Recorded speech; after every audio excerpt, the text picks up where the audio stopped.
Hey everyone, welcome back to Bridgeport's Brightest Lights, and today in this video I'm going to be showing you the behind the scenes of my entire light show. So, let's get started.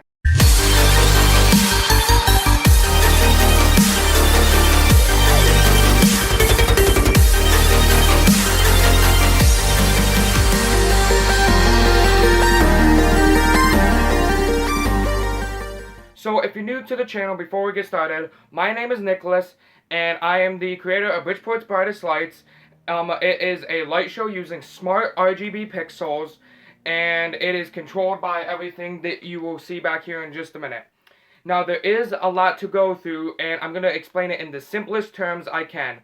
So this way, like, if you're watching the show right now and you go on YouTube and you want to see how it works, I'm going to be explaining it so the average person should be able to get an idea of how it works. So sorry to all the advanced people that know how this works if I'm going to be explaining it super simple. I'm going to try and make it easy for everyone else who doesn't know how it works.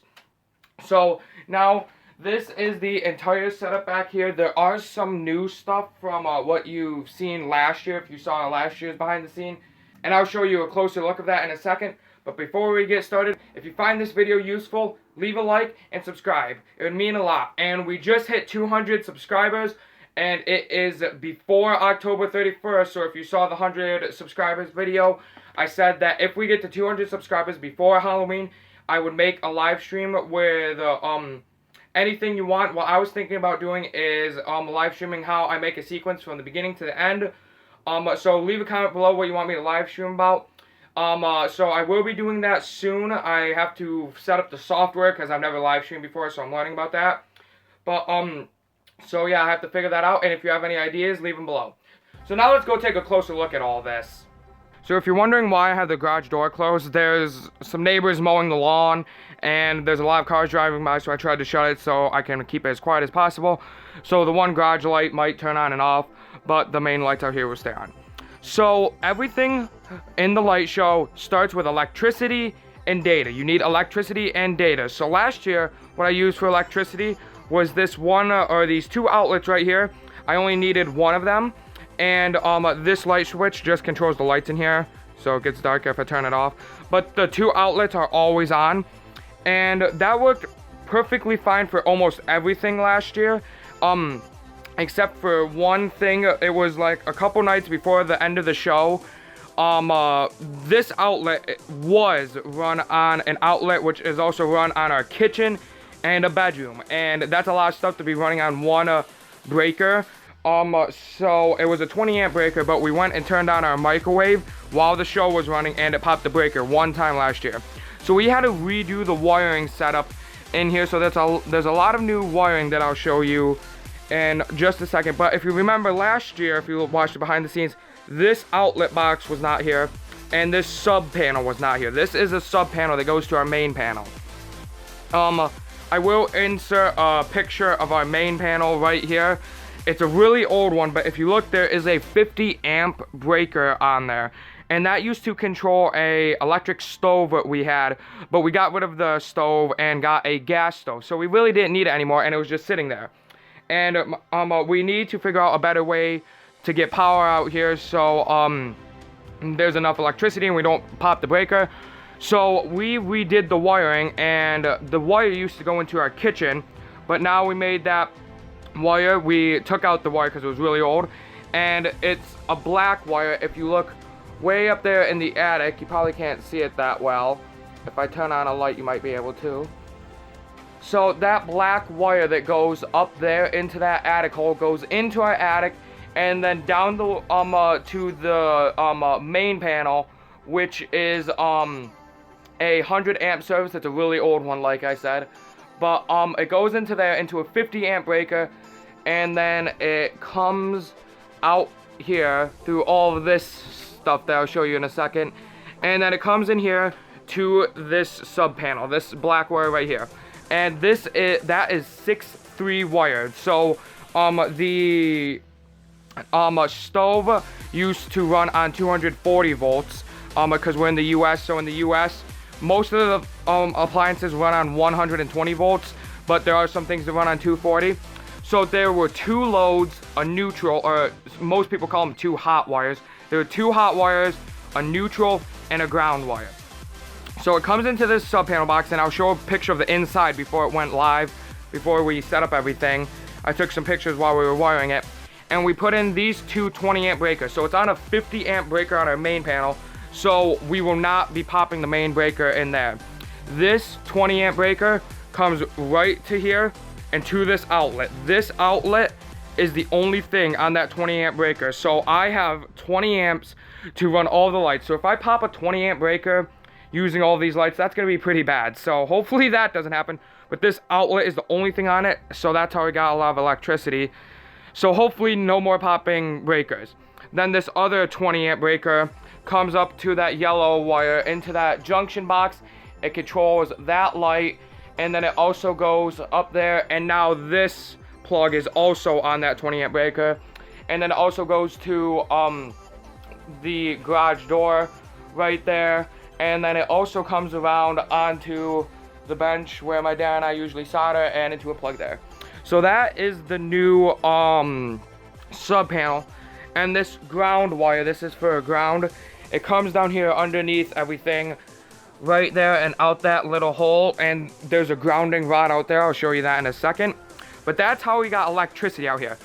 Now we need data from like the internet and from the router, from our router and stuff. And last year all of the controllers out here ran on Wi-Fi. So they went through Wi-Fi through our through our router, and that was okay for the controllers out here because the router is behind this wall. So that worked out okay. But for the projector box, there's its own computer in there, and it didn't work out the best in there because it was too far away, and it kept losing Wi-Fi. So we redid this too, and where that power cable goes for the sub panel, we also added a white cable, which you can see right there. That is either a 20 or a 50-foot Ethernet cable. It might be 25. And it shoots down into the attic, then into one of our walls, into a Ethernet port. It goes into an Ethernet box, and then there's a Ethernet cable plugged into our from that box into our router out there.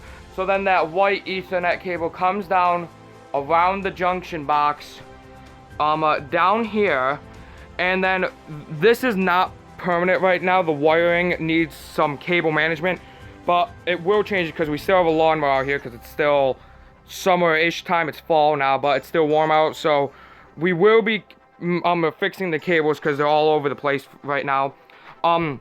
But right now we have the extra of the white Ethernet cable just sitting on top of this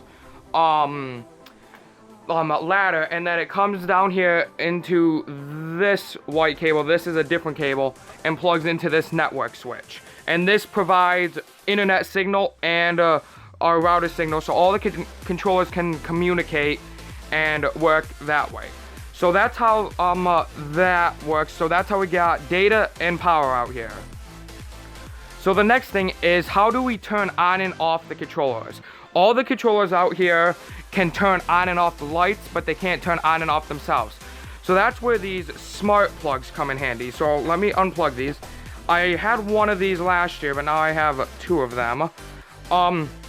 Basically what it is it's a plug. It plugs into the wall, and it has a power button, so you can turn it on and off from here. But you can also control it from your phone to turn it on and off. So I'm gonna have it set for a schedule. So when the time comes, like this year's light show, we're pretty sure it's gonna start at 6:30 for the Halloween one, but we're not sure yet. So I tell both of these to turn on at 6:25, so the controllers can have 5 minutes to boot until they need to turn on the lights. But last year, like I said, I only needed one of them, but this year, they're only rated for, I think they say 15 amps on here. Oh, they say 10 amps, so you can only use 10 amps max on these.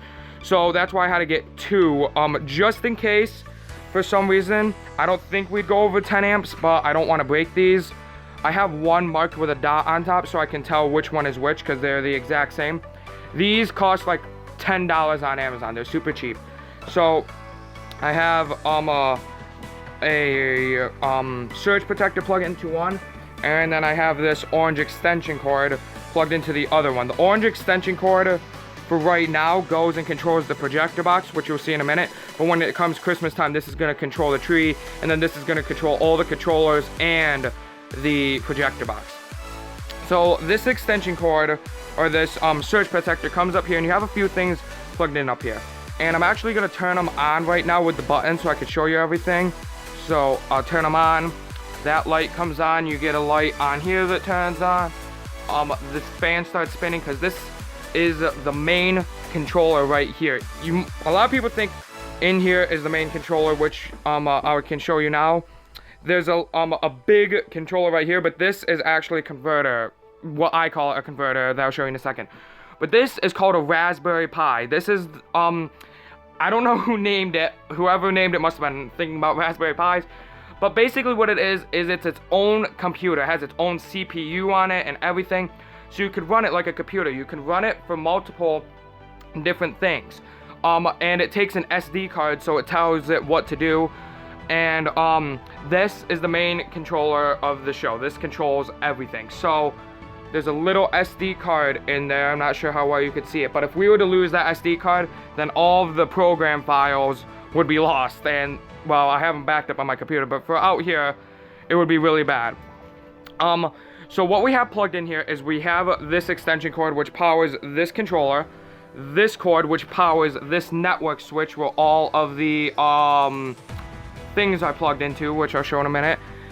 This extension cord which plugs in to this FM transmitter. This is what gets the audio onto the radio, and I'll show you that more in detail in a second.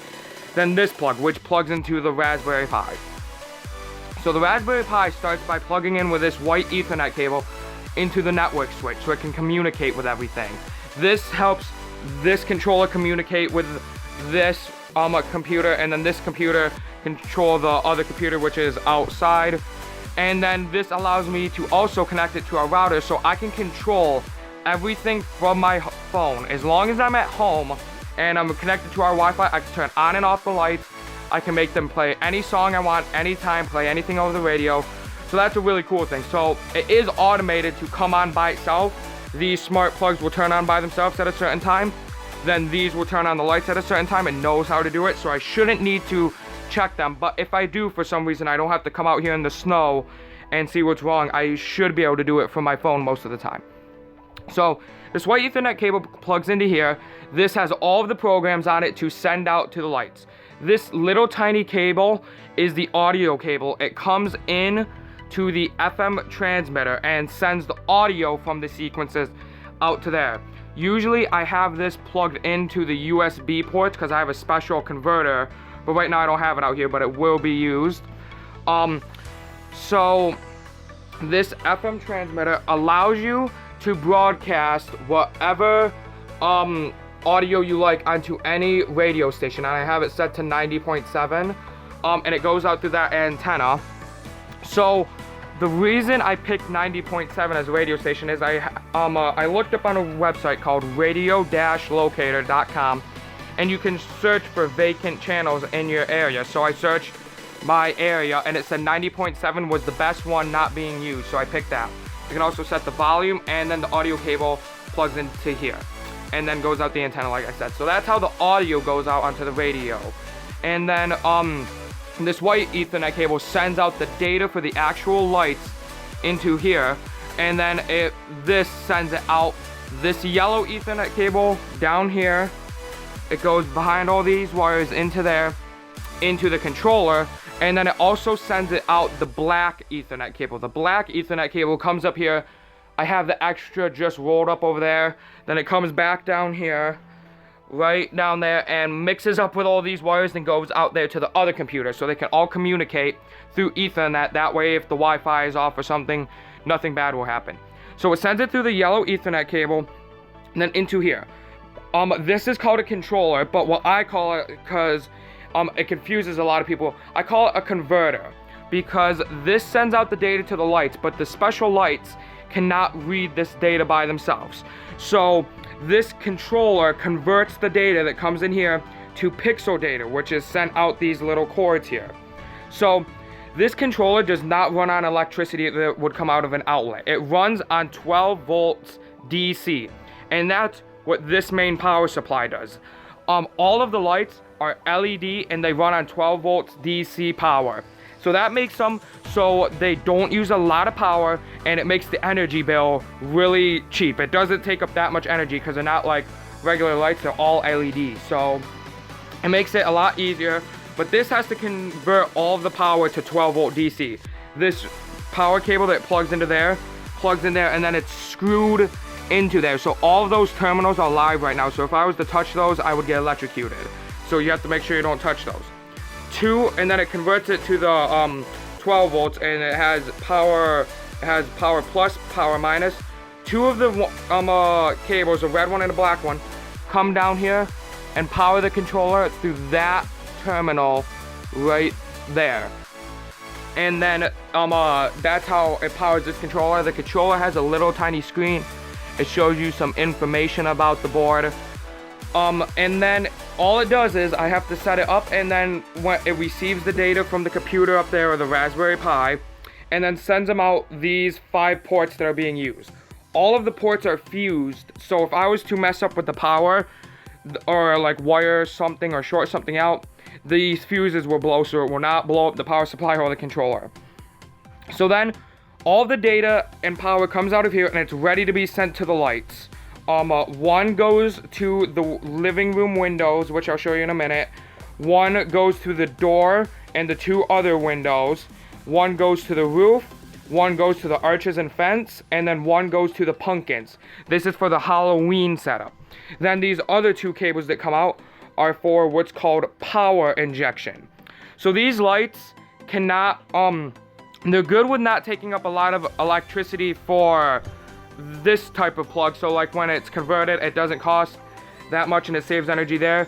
But when they're using the DC power, they do take a lot of electricity. So the lights will start turning red because they keep using the power, and it will slowly run out. So since the lights take that much power when it's being used in DC power, you have to what's called power inject the end of the strand, which means put power on the end of the strand. That way the entire strand can be powered.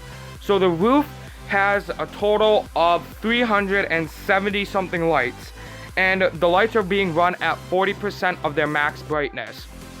At 40%, they can go about 180 pixels, about that, until they start turning yellow, and then they turn red. So these power injection wires inject power at the end, so the rest can be powered and the lights don't turn a different color. And each of them are fused too, because these have to be fused. These have to be fused too, to make sure that if I wire something backwards, it does not short out the controller. And then all of these wires come on top of here and out to there. Now, if you look at this one wire here, it does not go straight into a cable. It has this little thing on it. I'm not sure what you'd want to call it, but its actual name is called a data booster. So the data that is sent out of this controller can only go about 40-ish feet, sometimes longer, sometimes shorter, to the lights. And if you go too long, the lights cannot receive the data because the data just can't travel that far, and the lights will start flickering.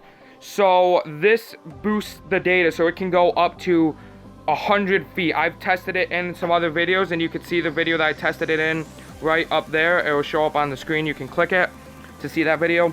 So that boosts the data, but the rest of the wires that come straight out, they don't need to be boosted yet. And I say yet because once they go through other wires, they can't be boosted as well. So now what I'm going to do is I'm going to turn on all the lights. There are some different test patterns on here that you can push.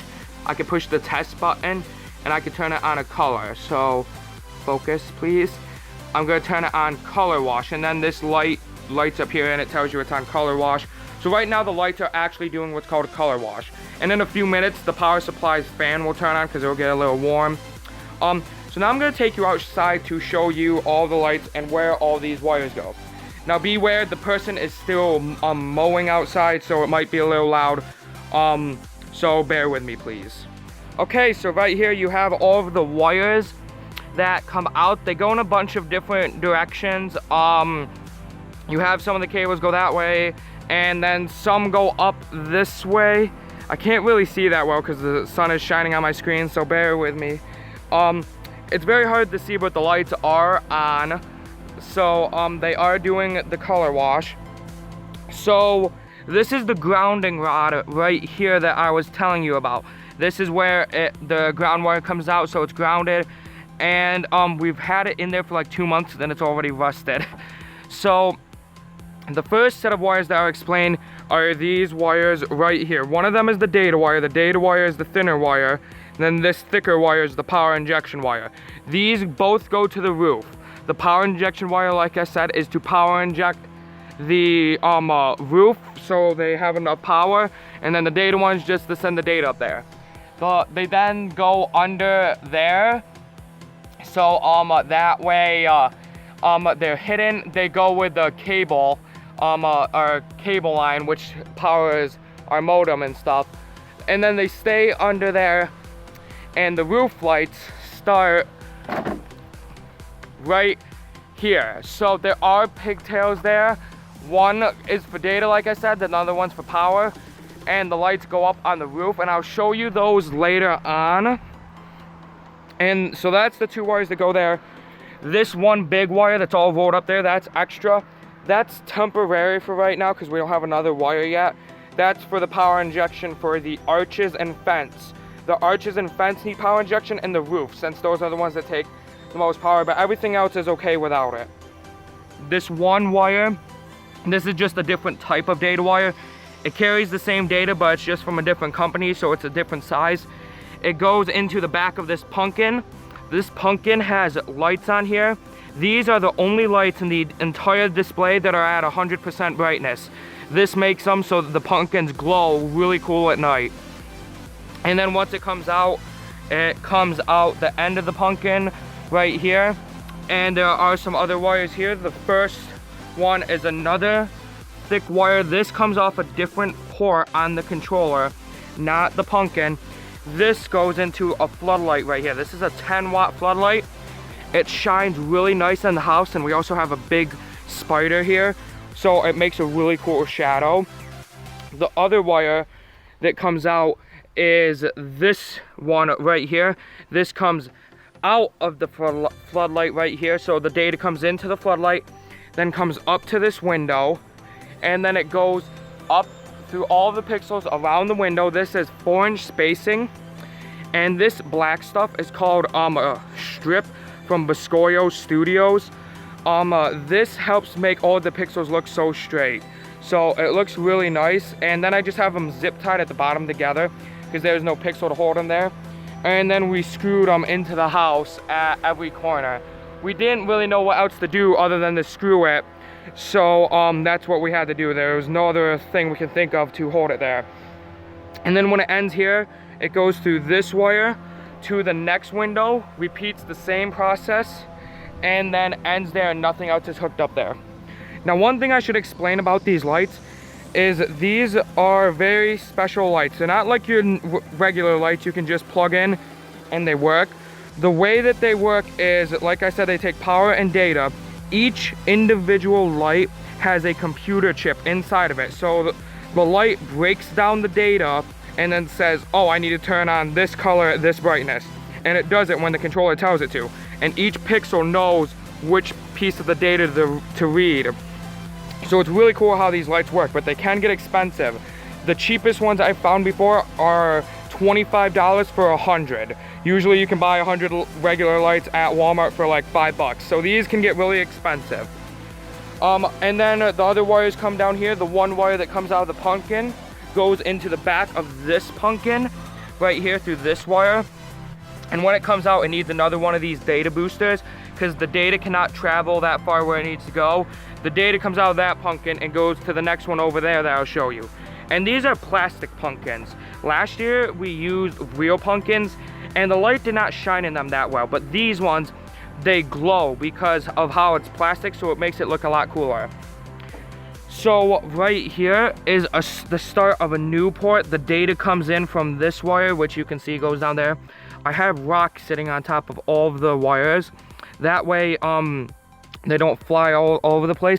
So these lights, which then come down around the door, They come down here and then they end right here into another pigtail.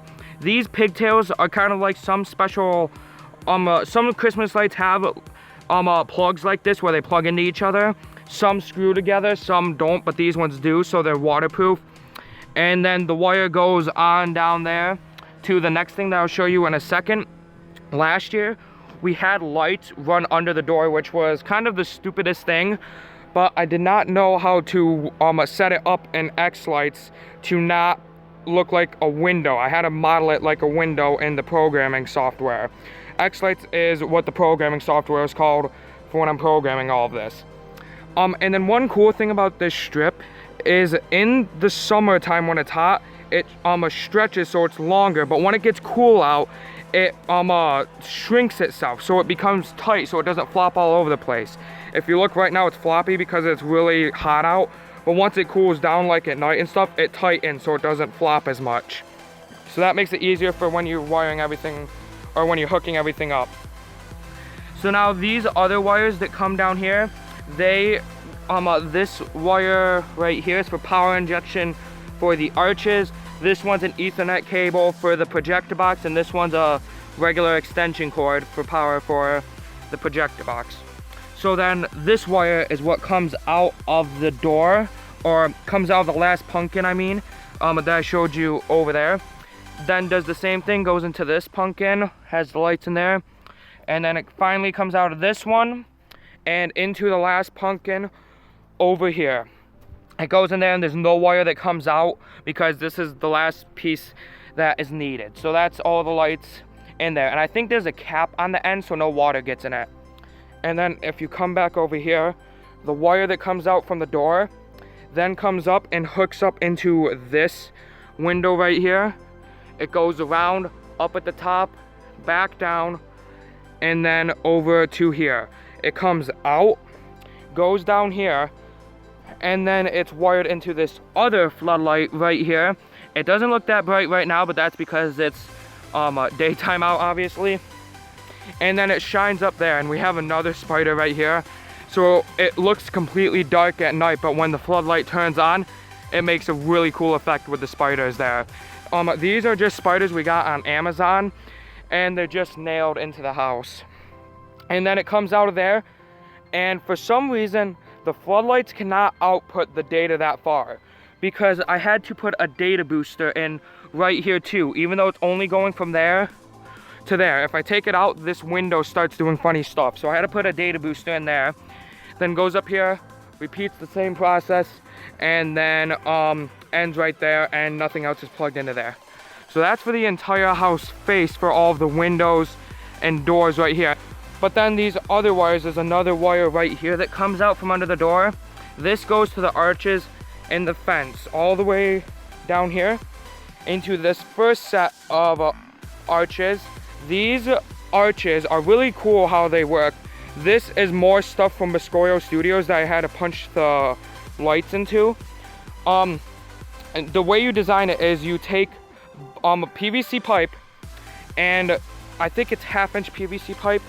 You bend it between two boards, and you put holes in the board, and then you zip tie these to here. So it's really cool how it's set up, and there's also legs on it so it does not tip over if it gets windy.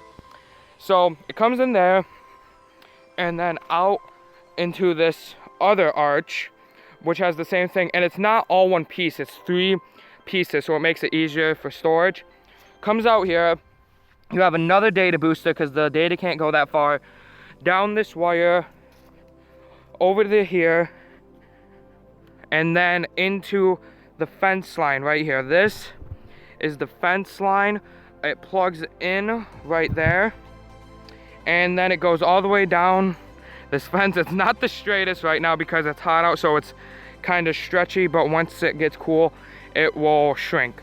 And then it comes all the way down here to the end of this really long fence, and then it ends right here. You have an orange extension cord right here that plugs into nothing. I'll show you that in a second. The data comes out. No data booster is needed here for some reason. It's very confusing how the lights output the data. But then it comes through this black cord right here, which is hard to see, and it goes over into these other two arches. Now these arches were we designed last year. The other two are the new ones from this year. These ones only have one leg sticking different directions, so these ones wobble a little bit more. So what we had to do on the back is put a piece of rebar down in the ground to help hold it. And then it comes out of this arch, into this arch, and then finishes here, and you have another cord plugged in here. This is the power injection wire. This is where the electricity comes in and powers them. So basically, at the second half of the lights, the electricity is flowing that way, even though the data is going that way. So that's how power injection works. Now, I'm gonna attempt to show you how the roof looks. So give me a second for that. So now here I am on the roof, on this very shaky ladder. I have gotten a lot of comments asking how I hook the lights to the roof. So, it's not that complicated actually. What we took is 1/2-inch PVC pipe. Now this setup only works if you have shingles, so I'm not really sure what else you could do if you don't have shingles. But it's in here. Then we have square pixels. These are the only pixels in the entire light show that are all square. The entire roof has square pixels. Now the reason I got square pixels, I didn't really want to use them because, well, I don't mind using them, but I didn't want to buy them because they're more expensive than regular lights, and I didn't really think I need a reason to use square pixels up here. But the reason I am using them is because Greg Brewster from Lights on Jacob Lane, another light show nearby, he donated all of these lights. These were his at one point in time. So huge thank you to Greg Brewster for donating all these lights that are now on the roof shining bright. If you want to check out his channel, he has an awesome light show. He had to stop it sadly because he had a lot of traffic, but if you want to see videos of the past year, you can check out his channel. I'll link it right up there, so please check that out. Huge thank you to Greg Brewster for donating all these lights. But the lights are in strip, and these are also spaced 4 inches apart, and then the lights are zip tied every couple of spots to PVC pipe through these little tiny holes. Now these zip ties are a little small. You can just barely get them to click, like they click 3 times, so you might want to get longer ones. But it basically hooks in there, and then you have these L brackets right there. So there are a lot of leaves up here, but you have these L brackets. So the L brackets are zip tied to the PVC pipe, and then the L brackets are then shoved under our shingles. Now this worked for the sides because it's all the exact same on the sides. It worked for the top and it worked for that side, but for the front it did not work because the shingles are not as tight. So what we had to do, we really wanted to make it easy so it's not permanent, but we did have to make the L brackets kind of permanent. They've kept falling out, and one time I came home to this entire piece dangling by the cord over here. So we had to use some special glue and glue them under the shingles. So what you're gonna be able to do, each PVC pipe is in 10-foot length sections, except for the sides. This section is 8 foot because the roof is about 48 feet long. For what you were supposed to be able to do is there's a pigtail at the end of every section. You were supposed to be able to slide them out and make them easy for storage. So there's a lot of pigtails. I think there's like 30 pigtails, and the lights look like they're flickering in the camera, but they're actually not. I'm not sure if it's just the camera, but every single section they have pigtails, so you can unscrew all the pigtails and store them easy. So it makes it a lot easier. But for the front, you cannot just pull them out. You have to cut the zip ties, and these L brackets are going to stay here basically forever now. So that's kind of what happened up here. I am not going to go on the roof and show you that. I'm a little scared of heights, so I'm not going to go up there. But the only thing is, in this section, the lights for some reason started flickering one night, and I'm not sure why. So for the heck of it, I just put a data booster in between this section, and it worked. I'm not sure how it lost data from this section, but the data booster helped it, so I had to put in the data booster. But like I said, in every section there is a pigtail There's a pigtail up there somewhere. There's a pigtail every 10-foot section. So it makes it a lot easier for storage. So that's nice. So that's how the roof works. So that is basically it for the entire light show. If you can hear it, the fan is on right now, so I will turn everything off. And the lights will now turn off. So it is a lot of complicated stuff, and hopefully I explained it enough. So if you're watching the show right now and have no idea how these lights work and you just searched up my YouTube channel, I hope this made it so you understand how they work. If you have any questions, feel free to leave them in the comments. Now this is just for the Halloween stuff. There's a lot of stuff coming for the Christmas show, setting up the stars and the snowflake, the star for the tree and the snowflakes over here I have here. The pole is right over here. What we used for this is some fencing posts. There are 2 sections which will be joined together. You'll get to see this later on. I'll have tons of detail about that. And then I also have the thing faces to put up. So it's a lot of stuff that I have to work on right now. And I've been trying to stay consistent like with the videos like I've told you about. So hopefully you're enjoying them. And like I said, again, leave a comment for what you want me to do for the live stream. I'm thinking about doing a full video of just me sequencing a song in X-Lights from the beginning to the end. You can leave questions while I'm doing it, so tell me if you think that would be a good idea for me to do. So that's the entire setup. If you enjoyed the video, leave a like, subscribe, and also turn on the notifications bell, because that way when I release a video, you can be one of the first people to come and see it right away, and you can enjoy it. So thank you for watching, and if you have any questions, leave a comment, and I'll see you next time.